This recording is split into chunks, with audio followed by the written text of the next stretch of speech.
É unha enfermidade rara, neurodegenerativa, mortal e devastadora, ademais pros que a padecen e pros do seu arredor. Afectalle o cerebro e o sistema nervioso e o seu pronóstico realmente é terrible. Actualmente a esperanza de vida está nos 6 meses dende que se detecta. Imos falar das enfermidades esponxiformes transmisibles, coñecidas tamén como enfermidades priónicas, que non teñen actualmente nin terapia nin cura. Unha das súas formas máis comuns é a enfermidade de Creutzfeldt-Jakob, a que hoxe nos queremos achegar dende aquí, dende esta revista, e ímolo facer con Jesús Requena. Que tal? Moi bons días. Bons días. Director do Grupo de Investigación de Enfermidades Priónicas da Universidade de Santiago, e con Susana Oeo. Que tal? Moi bons días, Susana. Unha das fundadoras da Asociación Española de Creutzfeldt-Jakob. Cando escoitamos falar deste tipo de doenzas, soanos quizás un pouco demasiado raras, non? Porque pensamos que equivocadamente que nunca nos pode pasar a nós ou tocar a nós. Creo que é fundamental, Jesús, comezar por definir que son as enfermidades priónicas. Pois unhas enfermidades neurodegenerativas son moi parecidas á enfermidade de Alzheimer.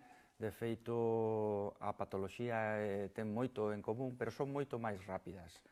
E están causadas por un prión, que é un axente patolóxico raro, moi raro. Nunha das entrevistas anteriores había un panadeiro que decía nós temos o ADN, temos a fariña no noso ADN, todo o mundo sabe o que é o ADN, pero dos prións sabemos moitísimo menos. Xa que comezamos por falar un pouco de tecnicismos, moita xente sí que relaciona esta enfermedade de Creutzfeldt-Jakob con aquela crise das vacas tolas. Non sei se é un feito que é axeitado facer, unha relación exactamente igual nos animais e nas persoas, ou hai diferencias? Exactamente o mesmo. A única diferencia da enfermidade de Creutzfeldt-Jakob habitual, a esporádica, e o que aconteceu na crise das vacas tolas é que na crise das vacas tolas os prións viñan de fora, eran prións que estaban nos cerebros das vacas. Sí. Eses cerebros das vacas non tiñan que ter estado en contacto con persoas nunca, mas aconteceu. Sí.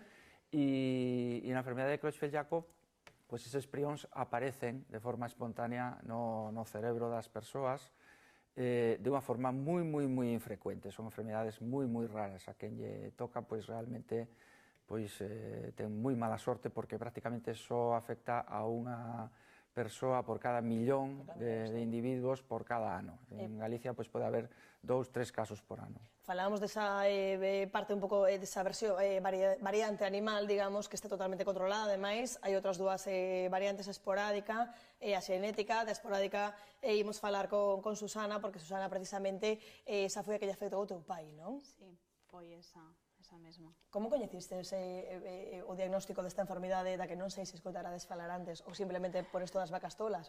Claro, escoitáramos as vacas tolas, pero non sabíamos que existía, bueno, sabíamos que existía, pero non sabíamos que nos iba a tocar a nós, que eso é bastante duro. Porque sí que pensamos con doenzas tan raras como esta que é casi imposible, claro, que nos toque. Bueno, que a porcentaxe realmente é pequenísima, pero claro, é posible que nos toque. É posible, foi posible.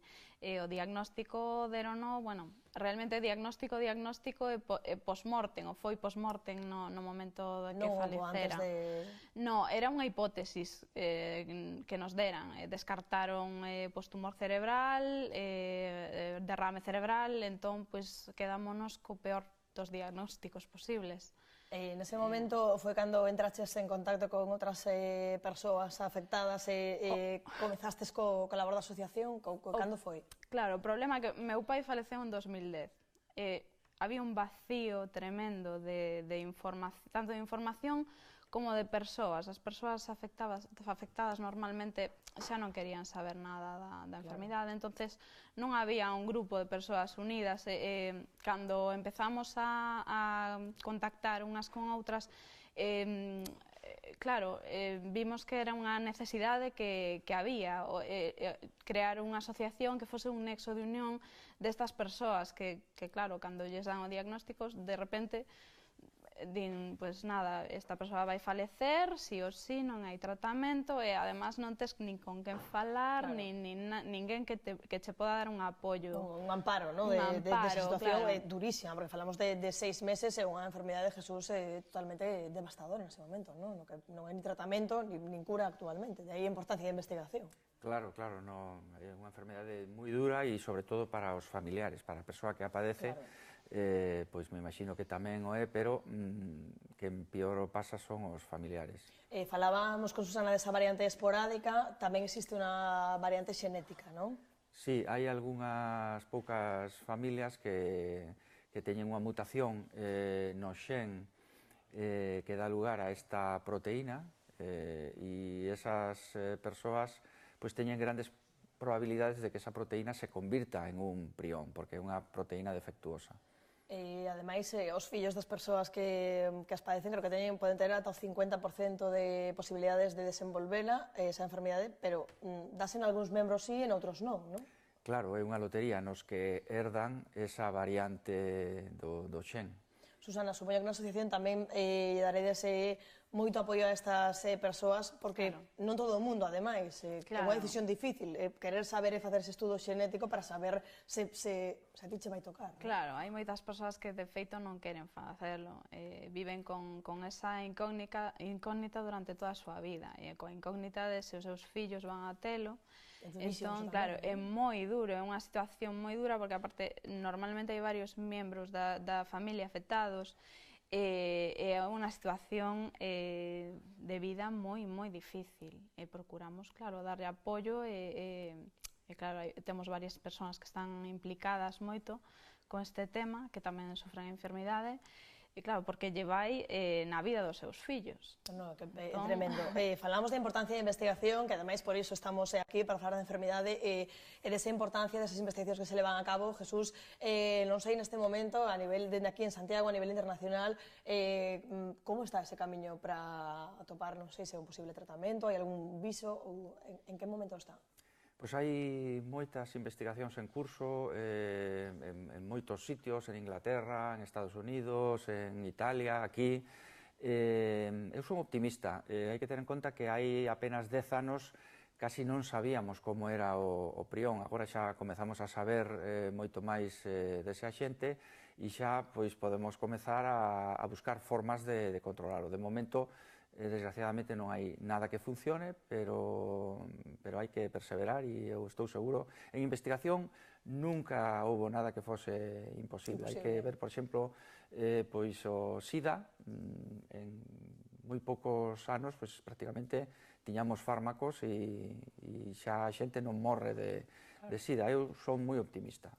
Bueno, supoño que esa é unha mensaxe absolutamente reconfortante, non, para as familias, para os membros da asociación, porque, bueno, polo menos estamos no camiño, estamos vendo xa durante esta entrevista que tes aí varias cousas ao teu carón, Susana, precisamente son formas de colaborar coa vosa asociación para a investigación da que nos falaba Jesús, non? Claro, sí, pois temos varias campañas activas que normalmente procuramos que estén relacionadas coa cultura e co deporte, como é o do Aceite da Vida, que ten como padriño a Vicente del Bosque, na que nos ceden un olivar, podes apadrinar olivos e logo che mandamos a casa unhas botellinas personalizadas co logo da asociación.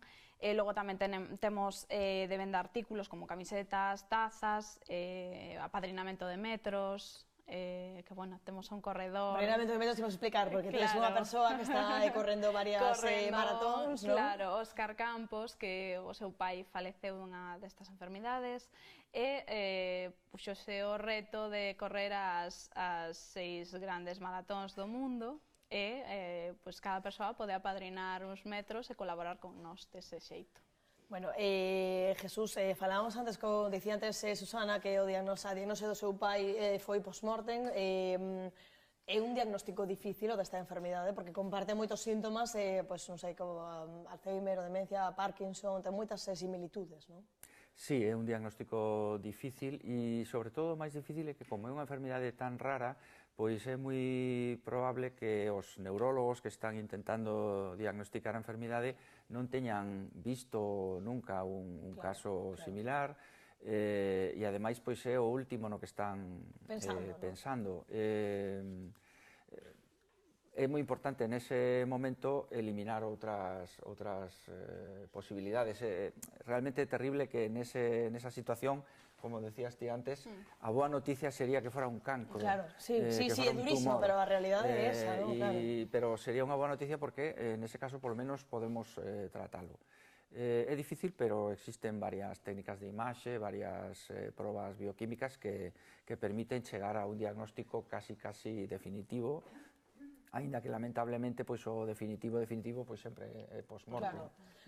Susana, sí que me parece salientable que ti, por exemplo, estás involucrada nesa asociación, cando o teu pai foi un caso esporádico, de momento non tedes ningún na vosa familia, dada porcentaxe, supoño que non será o normal, para ver ese exemplo desa implicación, aínda que non teñas ningún membro, non sei se a parte xenética, non? Quero dicir, supoño que esa necesidade de apoio, de unión, de rede entre todos os afectados, pode moito máis, non? Para que ti te dediques a isto agora mesmo. Claro que sí, aparte, o feito de que cando te dan a noticia e non podes facer nada, sempre te quedas con esa espinita de non puiden facer nada, pois polo menos vou facer algo por as persoas que agora o están padecendo, que a morte do meu pai haya servido para algo, non?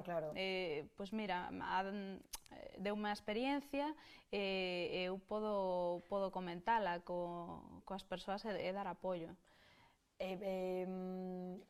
Neste momento, sí que é unha cousa tamén importante a visibilizar esta enfermidade, da que, como dicía Jesús, é moi rara, moi pouca xente pode escoitar falar, pero non ten ni idea do que é. Supoño que para vos é importante tamén para cubrir as necesidades principais dos afectados e das familias. Cales son esas principais necesidades que tedes? A parte da investigación, por suposto, que é a vosa loita principal. A ver, realmente necesidades hai moitas e todavía non podemos atendelas, esas necesidades. Habría moitísimas, porque cada paciente é un mundo e cada paciente vai ter uns síntomas e unhas necesidades diferentes. Evidentemente, o diñeiro é o principal, porque ao final esas necesidades cúbrense con cartos e necesitamos que haya moitas máis axudas á dependencia e que realmente cheguen a esas persoas.